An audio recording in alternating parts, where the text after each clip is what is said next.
Quick question. What would you do if fear wasn't allowed to vote? Today, we're going to find out. Bravery isn't the absence of fear. It's the decision to move anyway. Welcome to Hunting Bravery. I'm Siewe, and this show is about the moments that change us, the quiet decisions, the uncomfortable truths, and the courage it takes to step into a life that actually feels like yours. Here, we talk to people who've taken the leap, sometimes boldly, sometimes trembling, but always honestly. Because bravery doesn't always look heroic. Sometimes it looks like saying yes. Sometimes it looks like walking away. Today, we're hunting a different kind of predator, the thoughts, fears, and beliefs that keep us small. Today's guest is Dr. Juile Wilkes, a thoughtful voice on what it really means to live bravely. Not in the highlight reel sense, but in the quiet daily choices that shape who we become. Dr. Wilkes brings a deep understanding of the inner stories we carry, the fears that keep us stuck, and the moments when we're called to choose courage anyway. Her work centers on helping people recognize that bravery isn't about being fearless. It's about being honest, intentional, and willing to step forward even when the outcome isn't guaranteed. In this conversation, we explore how bravery shows up in real life, in personal growth, in difficult decisions, and in work of confronting beliefs and behaviors that quietly hold us back. Dr. Wilkes reminds us that sometimes the bravest thing we can do is pause, reflect, and choose a different path. We are so excited to welcome Dr. Juile Wilkes to Hunting Bravery. Thank you so much for being here. I am so glad to be here. What an honor. And honestly, when I first got the opportunity to be a part of this show, I thought I can think of really very few humans I've ever met who have less bravery than you, because you just amplify just what bravery means. So I'm so excited to talk with you about it today, and I can't wait to get into it. Well, thank you. I'm so excited to have you here. I have so many questions for you. And there are so many things about this, but I'm just going to jump right into this, okay? So Dr. Juile, what role does bravery play in helping us find the good in our lives? So let's step back for a minute and talk about what I define as bravery or courage. This is when we choose to take action even when we're afraid. Now, when we're not afraid, when life is good and everything is working out and we take action, I wouldn't necessarily call that courage. That's something we're excited about, something we're using some different elements of our body and our brain in order to make those choices. But when we are afraid, and oftentimes fear will cripple us, paralyze us, keep us back, talk us out of it, cause us to do all sorts of different things, except for take the action or take an action that is more of a reaction. And so true courage and bravery is when you're afraid and you've been able to condition your brain and your body to work together in coherence to take great action anyways. And so I want to take some time for us to really get into it and what happens in the body and the brain. But that's really the way I look at what courage and bravery is. And when we are courageous, our brain is receiving this signal from whatever is going on in our lives, whether it's from our own internal thoughts or something out, a potential python, or whether it's that we got a bad feedback at work and now we're feeling threatened at work, whatever the stimuli may be. And the first thing that happens in our body is we have this thing called the amygdala. The amygdala sits right behind our eyes and it is constantly scanning to protect us. And when we are not courageous, what happens is the amygdala will say, is there a threat? Is there a threat? Yes, there's a threat right here. Shut it all down. Stop the processing. That takes about 6 to 7 seconds to go through all of our brain processes to make a logical decision through the prefrontal cortex. And let's just react because we may not have time. And that's when the fight or flight kicks in. And sometimes there is courage that is seen in a fight or flight because our adrenaline gets lifted and our cortisol is lifted and we're in a stressful place and we react.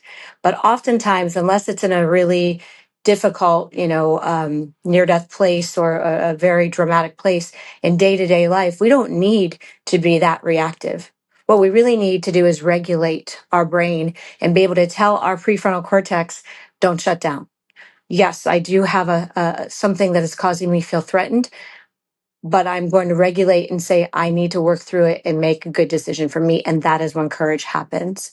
And so instead of the brain shutting down and going in reactive mode in that fight or flight response, it is the brain, the brain says, I'm here for you. You've conditioned me to be able to think through this. You've prepared yourself, maybe not for this particular situation, but you trust yourself enough and you know that you can do this. And that is when we jump into something, make a courageous decision, and find true bravery. That all makes absolute sense. My question here is, how do we start that? How do you start to condition yourself to do that? Because I know, that fight or flight is there, and it's easier, I think, for people to just shut down and go away. I mean, that's the easiest thing to do typically. So how do we condition ourselves? How do we start that process? Yes. So 80 scientists will argue this number, 80 to 90% of all of our decisions every day are just patterns. They're patterns of what we've already taught ourselves over time. And sometimes those patterns are really beneficial. They can be the easiest way to get to work every day. They can be the easiest process for us to take to get ourselves ready in an efficient manner. They can be the way that we process something so that it helps us. But oftentimes we've also created negative patterns that, and especially if we've been hurt, if we have had failure where we felt shame, felt rejected, any of those feelings that we don't like to feel. And this is the cool thing. And I'm probably going to say this 5 more times throughout this show today. Your brain and your body, they love you so much. Their whole job is to keep you alive and to remind you what an amazing being you are. And so they'll get confused sometimes, especially when the head and the heart are out of coherence, when they're not working together.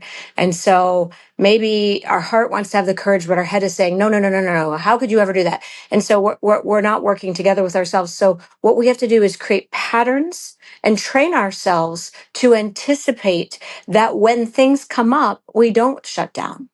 And so, I'm a big fan of, you can't, unlike the Olympics where you can train for your sport, you get out there and you run. But what happens, take Lindsey Vonn, for example, who, in a training run, she fell and did some damage to her ACL. So she may have not been able to plan for that, but she's been through something in the past that has taught her how to not say, oh gosh, this is it. I just spent my whole life to get here. Now it's over. She trained herself to say, and I'm getting back up again. And even though this is a big bummer, I'm going to have the courage to get back on that slope again. And so it is a training just as much as someone will train their body for an athletic competition or train for a business process that you know how to do. We have to train our brain to know how to recover when things don't go our way or when we're scared, or even just to prepare ourselves for the education and knowledge of an area that we are in. And so I think one of the things I think about with this in training is it's a pretty big answer. It's doing daily practices around working with head and heart coherence, allowing ourselves to fine tune ourselves and to connect in with our head and our heart, and to speak words of affirmations and to believe in ourselves and to say, I don't want to shut down when life gets scary. I want to think through it. I know I have the ability and the power to do that. So this is one side of it. The other side of it is just knowledge.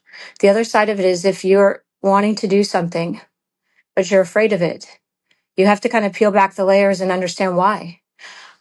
Is it that you don't have enough information? Is that you don't have the skills? Is that, whatever it is that you can do to continue to help you to continue to become more aware, know that you're more developed so that when you do get into that place where you have a challenge or you're being confronted or you've never been there before, even if you haven't been there, your body and your brain are working together to say, oh, I have been here. I've learned some of this before. And I think about you and your story of having the courage to drive, all the way down to start this new thing that you didn't know how it was going to go. And it wasn't really a huge guarantee, but you knew in your heart that this was a passion you had and you wanted to make a difference. And even though perhaps you didn't know all the outcomes, if it was really going to work out, and here you're facing some deadly snakes that nobody really had done what you were doing, you had already conditioned yourself to say, but I know enough to know I'd like to do this, and I don't have all the answers, and I'm going to work really hard to learn and grow and become the very best I can be so that I can do this. And I wouldn't say you probably do it without fear, but you do it despite the fear because you're doing it to benefit both people and our wildlife, and you've got that purpose connecting you to learning that. So I truly feel that anytime we try to overcome, our worries, our fears, and they come up, we have to recognize that they're just patterns and we have to rewrite them. We have to work every day to train ourselves to have a new narrative and a new voice and to identify that. We have to create new repetitions for how we respond to things and arm ourselves with the knowledge and the curiosity to build up over time so that we know we do have this, so we can do hard things. Wow. So let me back up here for a minute, Dr. Julie. So when you mentioned, me going down and, not knowing if this was going to work, having, trusting myself, for me, that I don't feel like that was being brave. I was just doing it. I was going to go down there. I was like, I'm just going to figure this out. This is just going to happen. So it didn't take a lot of this, talking myself into this, consciously overcoming some things, right? It was just a natural thing for me. Now that's not, other things take, more than that for me. But if somebody is stuck in their pattern, let's say somebody's stuck in their pattern and they're like, oh, well, I can't do this because I just never have and I'm never going to try. What is that first? I mean, it has to be awareness, has to be the first piece of this, right? But then from there, Yes. what is I don't know, maybe like a tip or something like that can help people just take that first recognition step or just that first little nudge in the right direction? Yeah. Well, first of all, I would say that you did not see it as an act of bravery because you had prepared yourself and you had known yourself enough to know that even if you weren't exactly sure what you were jumping into, it sounded really cool to you and you were passionate and excited about it and you knew it had a purpose and it just connected to your soul. So the desire and the excitement behind it was far greater than the fear that could have been connected to it. Whereas someone like me, who does leaving my job, driving, a couple of states, starting my life over again, living in someone's father's house for, for a while, all of the things I know your story did that, you had a lot of twists and turns along the journey and going after and chasing deadly snakes to try to help, not only improve their lives and the wildlife, but people's lives. And, someone like me, that would sound pretty scary. And I would probably say to myself, what am I even doing? But I wouldn't have prepared myself. That wouldn't have been something that I had thought about, conditioned myself, worked on. And so really, I think that I almost think we have two different kinds of fear. There's a fear of I'm passionate about it, but I'm afraid, what if I fail? And then there's a fear of I'm in something and I don't know anything about it. Maybe I got put this way. And I didn't ask to be here and I didn't want to be here and I'm scared of where I am. So let's just break down yours first. Yours, somebody else might have been fearful and would have had to go through steps of really trying to connect their head and their heart. Is this something really that I've prepared myself and I'm ready to do and I can do it and I believe in myself? Or is it not? Because oftentimes courage and moments of bravery teach us what we really want and how much we really want it. Because if we can make the excuses and back off and not do it, it either means we weren't ready, not now, or we really didn't want it. But if we still find that ability to go after it, we do want it. And it's really understanding that there's always going to be this little voice in the back of our head questioning ourselves. And that little voice is actually your protector trying to help you. It doesn't realize it's sometimes deregulating you because it's confusing you and saying, why are you trying to talk me out of this? I really like to do this. And then we start to have all these questions. Well, maybe I shouldn't be here. And I'm sure along your journey, when you hit a couple of difficult roads or something wasn't going to work out or something, that's when you question, like, should I really do this? Should I continue moving forward? And it takes courage to take a step when you don't know how that's going to turn out. Now, on the other side of it, there's, the courage of I'm in a place I've never been. It's uncomfortable and I'm going to have to figure out how to get out. I don't know if I can do this. I think of a friend of mine who's experiencing a really difficult time with her dog right now. And she doesn't know if she's making the right choices. And she's afraid. She's afraid of the different outcomes. She's over imagining the terrible things that can happen and under imagining the miracles and the things that can happen. And she's fearful and paralyzing herself from being able to just love on her dog right now and make great decisions. And so, It's in those moments, whether, that we have the awareness and we've conditioned ourselves to say, this is something I want, and I want to continue to work and manifest and think about it and condition myself to go in that direction. Or if it's something that we never asked for, never wanted to be in, and now we're in this place and we've got to be able to find the courage and strength. I think about people who've lost their jobs, people who are in a financial turmoil, who never expected to get there, in a difficult relationship that they had to leave. And they're in a place where they think very humbly, I don't know how I got here and I don't know what to do about it. It's in those moments that, yes, the awareness is true. It's the awareness that I know that I'm feeling this way, but this is not my truth. This is an old record that has been playing in my head. Somewhere, somehow, I was taught, not I, but the general I, we were taught, maybe as kids or an experience that happened as teenagers, that whatever the situation that's at hand that's threatening us happened, but potentially in a different way when we were younger. And it caused us shame. It caused us rejection. It caused us misfortune. It caused us whatever it was. Our body remembers.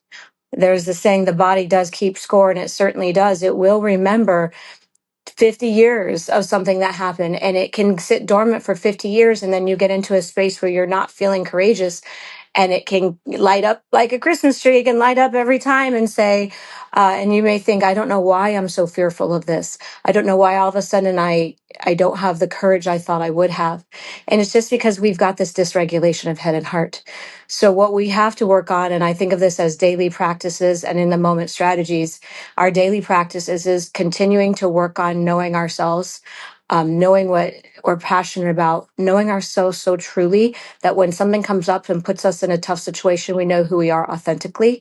And if we make decisions powerfully with ourselves authentically, we can't go wrong. We also have to be able to speak the voice of, I can do hard things, and not keep speaking the voice of, what if I make bad decisions? We have to flip that script. And I think I think there is an epidemic, if you will, of people saying, what if I make bad decisions? What if I make bad decisions? And keeping ourselves back. You're absolutely right. It's funny because when I did make the decision to come to Florida, I said, what is the worst? Let's say I go to Florida and it doesn't work out. I go to catch these pythons and it doesn't work out. What is my worst case scenario? So I said, all right, if I can't make enough money, I can always be a bartender and catch pythons. Okay, that's cool. If it doesn't work out, let's say it doesn't work out at all, I can get my real estate license in Florida. I mean, that's not such a bad gig, right? Very worst case, I come back to Indiana, tail between my legs a little bit, pick up where I left off. No harm, no foul. I can say I did it and it didn't work out. And I'm just back to where I was before. So I looked at that and I thought, none of that really is a bad thing. And so I think that's, to your point, that's what, if you can look at that and say, okay, so what is the outcome? What are the possible realities of this? And by talking through that with yourself, you can kind of say, okay, is it really that bad? 100%. What you did was you had a plan. And again, I'm going to use two different examples in life. One is something where I want to do it, but I'm afraid of it, which is potentially what yours could have been, but you made a plan and you said, even in the worst outcome, I can still handle it. And so that's a great technique. That's a great thing, it's even in a weird comparison, people say if somebody's having credit card debt issues and they're really fearful and worried and they're not answering their phone because they know their credit card company is calling them, there's this interesting study that shows that once they've talked to that credit card company and made a payment plan, so they're not going to pay it off, they're still going to probably have some dings or something not great at first, but once they have a plan, their whole nervous system starts to re-regulate because they can trust themselves that even if they're not where they wanted to be, it's going to be okay. They have a plan. And what you just, in a different sense, you just gave the same example of, I'm going down and I'm taking a chance. And there's a chance I really want. I'm excited about it. Something cool. Want to try.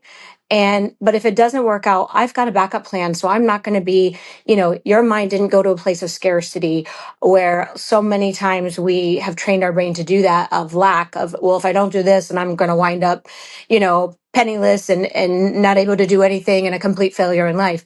And the truth is we over imagine failure. We keep ourselves back so often because we overimagine that it's not going to work out. We say to ourselves, who does it work out for? It works out for you. It works out for anyone who has the courage to go after their dreams. And I will tell you, their dreams don't always look like the picture that they thought when they began, but their dreams will unfold right before them when they find that courage to allow their amygdala to say, this is a threat. This may not go the way you planned, and still be able to regulate yourself enough to keep your prefrontal cortex connected and say, but I'm going to use all the parts of my brain and body together and make a great choice. And so I absolutely think that is a golden ticket for something, and I think it could compare on both sides: the things that we're passionate about, and then the things that we never thought that we'd ever be in. I have so many friends who are in their, in a state of their life where they've had significant change midlife they weren't expecting, and they're fearful. Hey, I didn't build my life this way. I thought that I'd work hard the first 10, 20 years of my adulthood, and then I'd have the money in the bank and be able to coast a little bit better and be living into this white picket fence sort of life. And sometimes it's not gone that way. And now they're paralyzed because they're afraid of, this isn't what I pictured. This isn't what I wanted. And how did I get here? And why did I make such bad decisions that I arrived in a place that I would never chosen? And maybe someday arrived there because that was a lesson they were supposed to learn, but also to find the courage to believe in themselves, to make a plan, to regulate their head and heart, and to show up every day moving themselves forward because they can. So I love that example that you gave. Well, I'm going to actually give another one, because when you mentioned the credit card thing, it totally took me back. So now I'm thinking that, yeah, maybe I have conditioned myself to be like, you know what? I can survive. I will be fine no matter what, because I've literally never told this to anyone. So, hey, why don't I just put it on the podcast for the first time ever? I feel so honored. So when it was back a long time ago, I was in a place financially that I was going to have to file bankruptcy. And that was one of the worst. Like, I was overcome with credit card debt. I had just gotten divorced. It was just this awful place. And bankruptcy was like, just taboo. You don't file bankruptcy. You're a loser. You've failed at life. You've failed at everything if you have to do that. But my anxiety about my credit card bills every month. And I mean, I remember I took a bunch of clothes out of my closet to go sell so I could pay my credit card bills. Like, I look back on that, I'm like, oh my gosh. But I was doing anything and everything that I could to not have to do that, because that would just be just the absolute peak of failure. And so when I finally talked to, I think it was a lawyer or something, and they said, hey, you should do this. And your credit card companies, he said, just tell them you're filing bankruptcy and they'll leave you alone. Okay. And so I've been a person who has always paid every single bill on time and never late. And I remember that first time that credit card bill came due and I didn't pay it. And I thought my world was going to collapse on me. Well, I woke up the next day, just a normal day, and it was fine. And I was like, okay, well, I survived that. Okay, that's not the end of the world. And then I got my first credit card call from the company, and they said, you haven't made your payment. I said, I know. And it was so hard to say out loud. And I said, I'm filing bankruptcy. And they said, oh, okay, thank you. Have a good day. And I was like, wait, what? What just happened? And they were so nice about it. And they didn't, I don't know, curse me down to hell or something. I didn't know what I thought was going to happen, but not that. And so it turns out that it was the beginning of a new chapter. And yeah, I didn't want to have to file bankruptcy. I didn't really have a choice, and it was fine. Nobody cared. Everything worked out. And I got to, start again. So I feel like I took that, experience when I thought the world was ending, and along with a few others, of course, when I was moving to Florida, and said, you know what? I survived. I survived not paying my credit card bill. I woke up the next day. So what is the worst that's going to happen, 100%, and I feel like those are the real, we are very inspired by what you do and how what you've done with helping wildlife, and the things that you do are things that I would say 99% of us would be so fearful we would get stuck in paralysis even attempting something like this.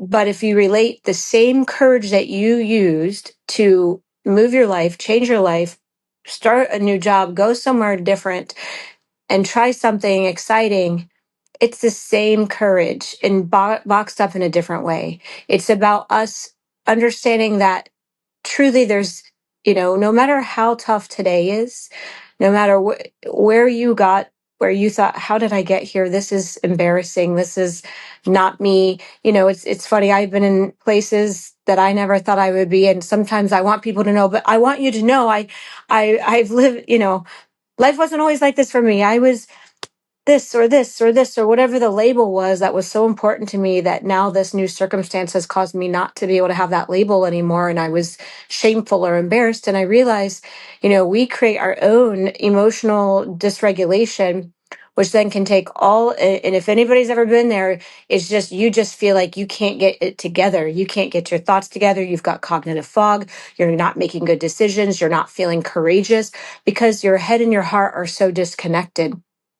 But what you found is I did something hard, and it was, something that I had labeled as maybe embarrassing or whatever that word might be. But once I did it, I was shown that really the outcome was I just had the courage to do it and just to say, yeah, not happy about this, but this is what I have to do. This is where I'm at. And then the world started to lift and help you. And the next day didn't fall apart, but it probably started to come together. And so I think that's so important for somebody listening now who's just in that tough place, who's somewhere where they never thought, and they need that courage right now to just say, I just need to be able to have the courage to move myself forward in my life. So yes, I think that's completely true. And I think that every single one of us goes through moments of that, especially as adults. It's almost like once we hit a certain place where we, have learned, and maybe we're enjoying life, and it's not that, we get hit broadside and we think, what did I do to deserve this? It's because, at least in my opinion, our soul has gotten to a place where it's able to learn more. And we're able to learn that we're stronger than we ever thought we were, and that we are more capable. And these things that come into our lives that may sometimes feel like punishments, like that may have felt like, they're really just us redirecting our thoughts to, this is me just being responsible, courageous, and believing that tomorrow's going to be a great day. And if I get another day to live, I get another day to breathe, I get another day to do this thing called life, then I'm just going to do it the best I can. So I love you sharing I that think that is story. so well said. Well, thank you. And thank you for actually, your words made me remember that, because sometimes you don't remember all those things that led you to a point.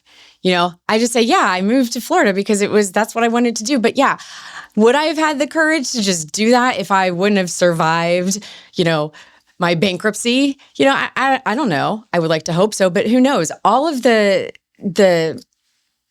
everything that happens in your life leads you to each moment, I feel like.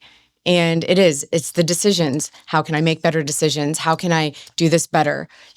Asking yourself all of these questions, but awareness is really the first step of all of this, is being aware of it. So any last words for us, Julie? Yeah. So I feel like, I talked about in the moment strategy, daily routines and in the moment strategies. And I would love to cover that off and give the listeners a few tools that they can use if they're wanting to try to re-regulate if your nervous system has been thrown off. Because first of all, anybody whose nervous system is dysregulated, and I've described what that feels like already, but it's just like you don't feel yourself. You feel like you're not connecting with yourself. You're having a hard time making decisions.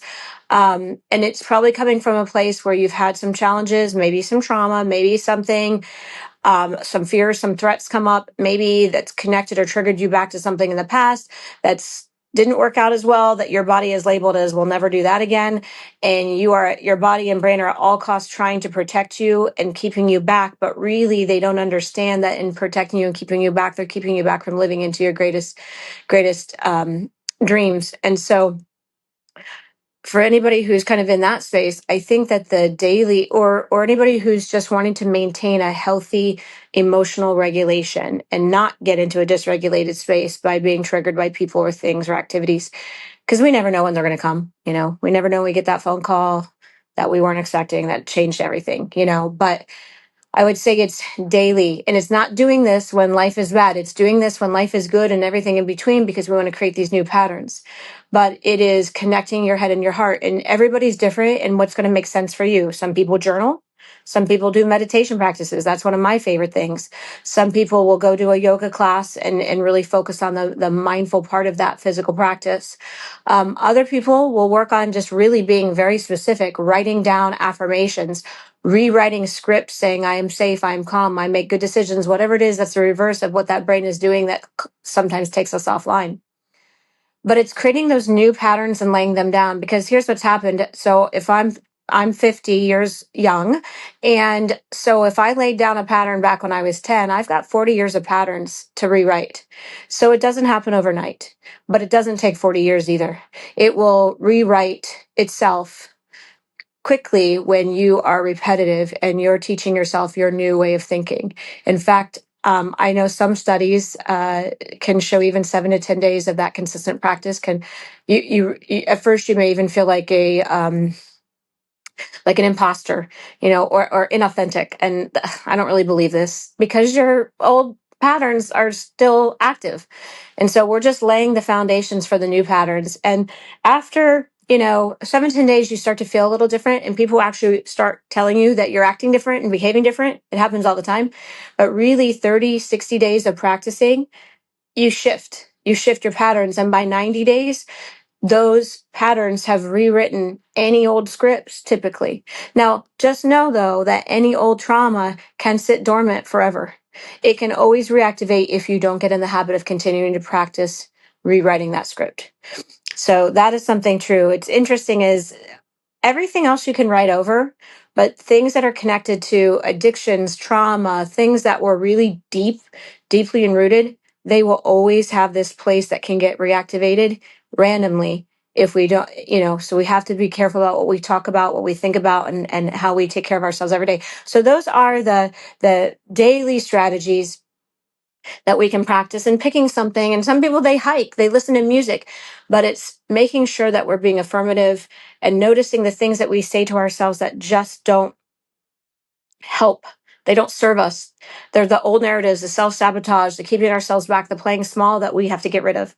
And in place, we find those words that help us to stand in our own power and to serve us and to go after those things, because you were not given this life to simply go through it, to check a box and get things done, and then one day that's it. You are given this life because there's a passion in your heart, and there are skills within your body, and there's knowledge within your brain, and all of them are supposed to connect into being able to allow you to achieve something. And it doesn't have to be climbing Mount Kilimanjaro, and it doesn't have to be rescuing a python, and from the, taking care of the python population. It can be whatever that meaningful thing is in each one of our own lives.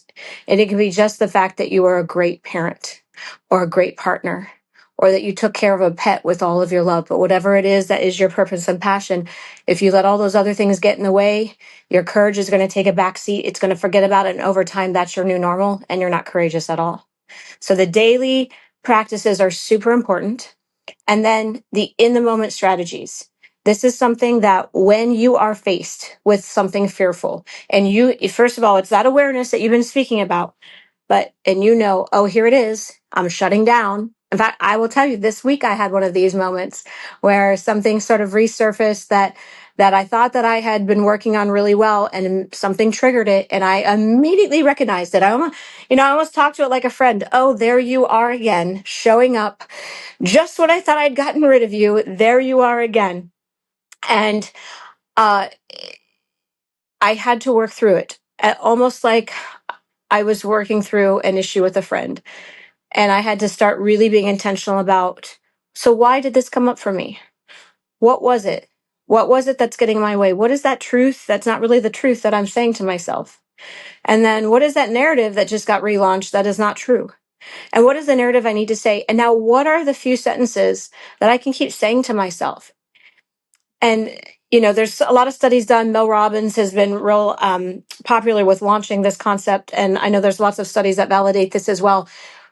When we are wanting to do something courageous, there'll be an argument about how long that window is, but let's say 5 seconds, 10 seconds that we'll talk ourselves out of it.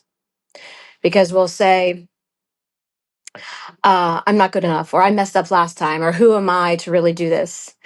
And if you've ever seen the movie We Bought a Zoo, the lead character, I love this guy. He bought a zoo, made a lot of courageous decisions after going through a hard thing. And he always quoted, when you're afraid, find 20 seconds of insane courage. It's in that moment that you'll either go for it because you've conditioned yourself to have a voice and to find those words that you've told yourself that you're going to say when you're in that moment, or you're going to walk away from it and you're going to miss maybe the greatest opportunity of your life. And so having those words readily available and recognizing, oh, this is me playing small. Oh, this is me getting triggered to back to when, something else was bad in my life. But that's not my truth. And I am going to power through this. And I'm going to do it because I am smart and I'm capable and I am strong. And if I fail, I will fail greatly and daringly. And if I succeed, wow, what could that do? So I think that the daily strategies, or the daily routines, and then that in the moment strategy, that voice that you connect with, that you talk yourself into, I recognize you, I know that you're there, and I'm going to move past you because I know you don't speak my truth anymore. And that's, I think, when real power is achieved. I was going to say that is so powerful, so powerful. Dr. Julie, thank you so much. We have so much more to talk about on another podcast, another time for either one of us. It's so much fun to talk with you. Where can people find you to get your books? You have a website, social media? Yeah, well, I'd love to hang out with folks. Any place that you want to find me, Dr. Juile Wilkes on Instagram, post tips and tricks. I've got a website, drjuliewilkes.com. I'm always launching new training courses and new areas of focus for positive and powerful living. And I also own a yoga, Pilates, and fitness studio concept. And you can find us at sevenstudioslive.com. We have a variety of different classes, but also online tools and online workouts as well. So I truly believe, in the pathway, I started off as a focus in business. I ended up achieving a master's in exercise physiology and starting a fitness studio. And then I moved into my PhD in psychology because I really wanted to connect the brain to it. And so what I've come out of all of that in my career, and it brings me so much joy to see, really, I've focused on the coherence of the heart and the mind and the gut. And when we are living in that way, we are truly unstoppable. And so those are the things I hope you'll find within the different ways that I try to reach the different audiences. And I would be so honored and excited to come back and chat with you more. Thanks for all you've done and for sharing all your messages with the viewers. Thank you, Dr. Julie. We will talk very soon. Tales from the Field, presented by Kenda Tire. This is one of the weirdest catches that I've ever had. And the problem with these awesome, crazy catches is that nobody ever gets it on video because it's all hands on deck and you have to, you forget to hit play or you forget to put your GoPro on or whatever it is because you really need to get these pythons. So this day we actually had clients out. Dave and I had clients out with us, and it was a father and his two sons that were about freshmen in high school. We're going island to island during the winter looking for these pythons that are breeding and basking. And it's the last island of the day, and we're all spread out, gridding out this island, and this kid yells, "Python." So we all go running. Dave gets there first, and he was like, "Amy, hurry up, it's a big one." So I was like, okay. Well, when I get there, it's like all sawgrass and all dead sawgrass. And it's so hard. You can't see through it. You can't move through it. It's the worst. And Dave's at the edge of like the rocks. And I know that he's got his hand on probably the tail. And so, but the dad was standing behind me, and he was filming at this point. And he said, "Amy, it's right there by your feet." And I'm looking down through the sawgrass and I'm like, "What?" And, there was kind of like a shelf so he could see underneath, but I couldn't. So I said, "Well, whatever." So I just stuck my hands in to feel around for it, and I found it. And so Dave is like, I've got the tail. And I said, well, I guess I'm going towards the head. So I'm feeling up. I mean, this head could be anywhere. I have no idea. So I'm feeling up. And then all of a sudden I come to the end of another tail. So we have two. So I was like, oh my gosh. And so I hand this tail to the dad. And I said, hey, listen, pull as hard as you can, because what they'll do, they'll wrap around that sawgrass and it's just impossible to pull them out. I said, pull as hard as you can. I need to get up and go help Dave with this big one down here. She's like, okay. So he pulls. All of a sudden, I'm literally on my stomach kind of in the sawgrass. My legs go flying up.